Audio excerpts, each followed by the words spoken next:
there! I am Tori Sambuco, and this is my director's project. My director that I chose was Baz Luhrmann. He is from Australia, and to start us off, his influences. This is a different kind of director. He was not really influenced by any other director. He said so himself in an interview called Talks with Asia. He feels that he himself is a new age artist, and because he doesn't really take after any other director's styles, his other influences are his ballroom career and his mother, because his mother was a ballroom dancing teacher. And he took lessons and took classes. Him and his brothers and sisters all took classes throughout their childhood. And that was a big part of his life.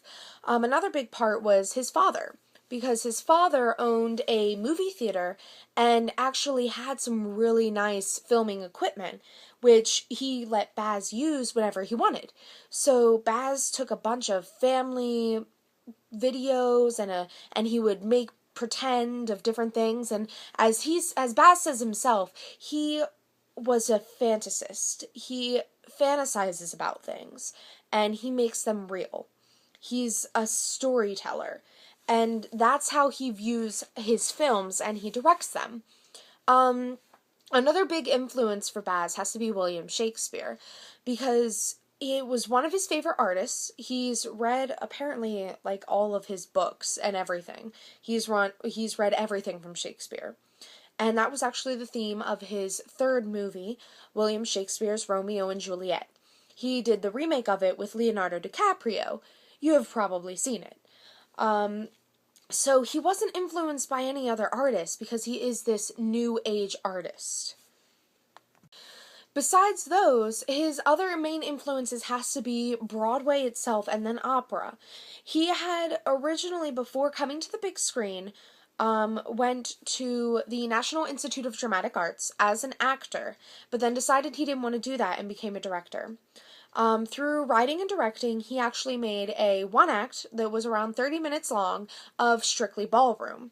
And then from that, he directed that and acted in that, I believe, a little bit until he decided to make that into a film. But before it was a film, between those two moments, he also directed on Broadway and at different opera houses around the world. And one of his most noted ones was La Boheme, which he did a remake on that, which was fantastic. And then after that, he decided to take Strictly Ballroom and make it into a film. So he did that, and because of all of the ballroom influences and all the opera and stage influences that he had, it's very shown into his movies. So those are his main influences, and you can definitely tell because of the theme of his movies. The first one, Strictly Ballroom, is about ballroom dancing, and it's about ballroom dancing fanatics. It's a great movie that at first actually flopped until it went to the Cannes Film Festival in Paris, where he got a standing ovation.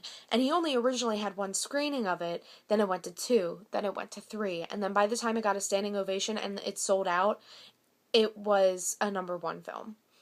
Then his next film, Moulin Rouge, is about an upcoming artist who wants to be a famous actress, but right now she's a whore in a whorehouse called Moulin Rouge. And it's about these two struggling artists in the center of Bohemian times in 1900s in France. So it's kind of a mix of the traditional Moulin Rouge and La Boheme put together. Then his third film that I analyzed was William Shakespeare's Romeo and Juliet, which is based off of the stage production of it, and he actually built in and kept in some of Shakespeare's written in pieces for the show in his film. So those have to be like really big influences for him because it shows throughout all of his movies. I mean, they're all about different stage productions. They are stage productions. Moulin Rouge, they end up putting a stage production inside of this remake of the stage production into the film. So it's kind of like a paradoxical theater throw up. And it also shows Baz's different style too, because he wants to have that theatery feel, but because it's on film, he has to play with it a little. People who are influenced by Baz Luhrmann are definitely the new age artists, because if they are a new age director or a new age artist, then because he is a new age and he's doing things differently than most people have before, then anyone could really start being influenced by him. But one that has already shown signs of being influenced and wanting to work with Baz, and has worked with Baz, is Vincent Van Tazo. I think that's how you pronounce his name. Now, in all three of his films, he did a lot of different things with editing. He tends to take film and just videotape this massive scene using different cameras. He usually films it. I think he did this one scene in Moulin Rouge, I think he said 17 different times, with 7 cameras in 7 different locations every single time they did it. It apparently took 3 weeks to film this one scene, because what Baz wanted to do was film it from all of these different angles, then just rip it to shreds. He ripped the scene, he just tore it apart, and instead of just keeping it in real time, he decided that at certain pieces, he's going to speed up everyone's motions. Another big thing for him is the whole theme.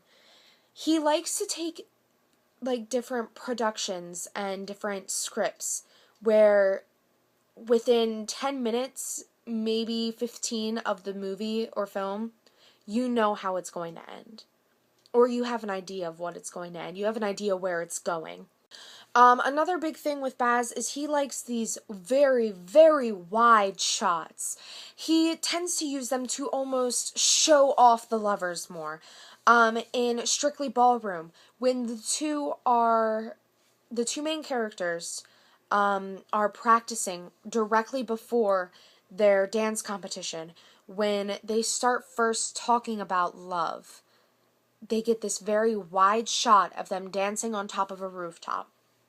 In Moulin Rouge, when they're singing the Elephant Love Medley, for example, or whenever they're doing any, like, they're gazing at each other, longing for each other, anything with love, they have these long shots where you just see her, she's a very small dot on the screen, and then it'll go to a big, big, big zoom out to the entirety of France. So he likes using those. And in Strictly Ballroom, they have the zoom out from his perspective when he first sees her. And then as they start getting closer and dancing, the shots get closer and closer until if you were where the camera is, you would be up in their face. Like, you would be nose to nose with the different characters. And they do the same thing in Romeo and Juliet as well. When they're in the pool, the camera is right up in there. And in Moulin Rouge, whenever the two are together, very close scenes. When they are in the theater and they are hiding up in top of the balcony and they're making out trying to hide from the Duke, very close to their faces. Then it gets very close to the Duke's face, kind of showing the struggle because they love each other so much. Either they don't know it, as in Strictly Ballroom, they're hiding it, as in Moulin Rouge, or they're hiding it, as in Romeo and Juliet. So it's a big thing to him to have the zoom outs and then the zooming ins. Another really big thing that Baz Luhrmann uses is his use of music. In all of his shows and films, he uses popular music in that time period. So in Strictly Ballroom, he used popular music, popular love songs when she was falling in love with him and vice versa. In Moulin Rouge, the Elephant Love Medley, it's a medley of all love songs throughout time. They feature everything from the Beatles and just John Lennon to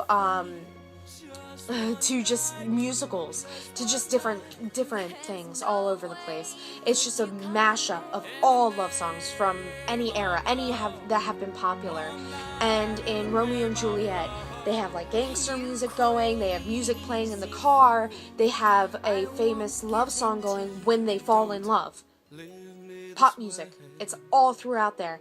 And always plays significant songs at significant times. Oh, for example, in Moulin Rouge, oh my goodness, when they're trying to convince the Duke that she still loves him, they sing like a virgin to try and make him feel like the Duke is special in her heart, when she knows, and everyone knows, that he's not. He's a scumbag.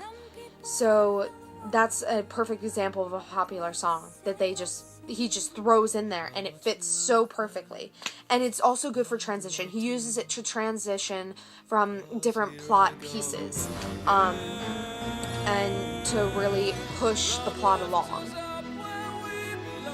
Another big thing with Baz is his use of colors and his color schemes.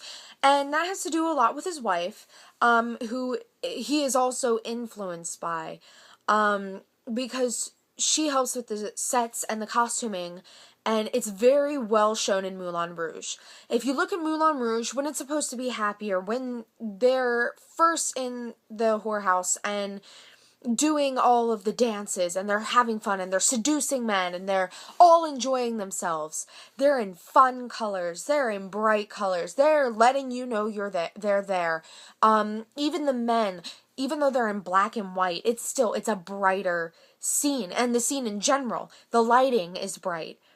Versus in another scene where the main girl, she had to seduce the Duke, and they weren't sure if they were getting their show done or not. Then everyone was black. They were all wearing black or dark blue or dark purple. The lighting was so dark, you couldn't even tell which character was which. And in Strictly Ballroom, it was the same way. When they were competing, they were in bright colors. When they were doing so well, they were in bright colors. Once they lost, black. Everyone was in black. They were in dark. When he was trying to find a new dance partner, black.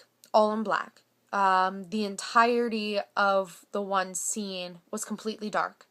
And then a spotlight shone on the girl that he later falls in love with and is his future dance partner. Almost as if, like, showing him the light to the next dance and happiness, in a way. And then in Romeo and Juliet, I mean, when they first met, bright as anything. She was wearing white. He was wearing silver. He was the knight in shining armor, and she was an angel. And then, once they noticed the struggle of him being who he is and she being who she is, and they were with two different families, this whole scene grew a little bit darker. And then it ended up being the pool scene, which at first is dark when they were first talking, but then as they were like, oh my goodness, I love you, oh my goodness, I love you more, oh my goodness, love, love, love, love, love, started getting lighter at different points. Like when they went into the pool, it was a lit pool, so they had lights, and it started growing lighter and lighter. So he does a lot with the color schemes, and even with the sets themselves, like in Romeo and Juliet, in that whole scene, it's white marble, all over the place. She was in white. Everything was white, as in pure, as in happy, as in pure love. In Moulin Rouge, the Moulin Rouge was colorful and full, but after she dies, and after everything starts going into the crapper, so does the Moulin Rouge, so does the color. All of the color of the film disappears, just like at the beginning. Because at the beginning, he's talking about his past. He is depressed because she's dead. So everything is gray and brown. Dark colors. And then once he starts remembering about the Moulin Rouge, about the fun that he had, it's all bright colors. All of it. So colors is a huge thing for Baz. Because it does show off very blatantly if it's good or if it's bad or different things like that.